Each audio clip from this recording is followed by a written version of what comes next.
ক্যালেন্ডারের পাতায় ঈদের তারিখ পেরিয়ে গেলে পরেও এখনো পর্যন্ত বিভিন্ন জায়গায় চলছে ঈদ মিলন উৎসব।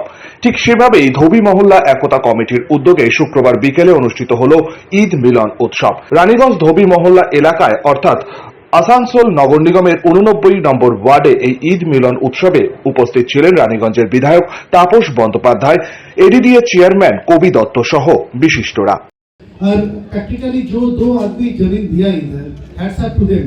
प्रैक्टिकली एक काम हो सकता है वो लोग को करना, तो ये याद करके रखिएगा, भूल मत जाइएगा। और वन मोर थिंग, एक चीज जरूर बोलेंगे कि आज बिल्डिंग देखने में सच में कितना सुंदर लगा, अंदर में गया तो समथिंग न्यू, तो सब हर टाइम अच्छा लगता है, तो इसके मेंटेन रखना लेकिन हम लोग का काम है। एमएलए का फंड से या तो कमेटी बनाया जाए तो उन्होंने तुरंत राजी हो गया। एक बार सभी आदमी उनका लिए बढ़िया से ताली बजाइए। और हमेशा उसका लिए ऐसा मान रहूंगा जो इतना बड़ा जगह उन्होंने दे दी, जो प्राइम लोकेशन का जो लैंड है। आगे डीडीए ने इस काम का नेगेटिव किया, उसका इंजीनियर लोग को मैं बधाई देना चाहता हूँ। সঞ্জয় যাদব, 99 নিউজ বাংলা, রানীগঞ্জ।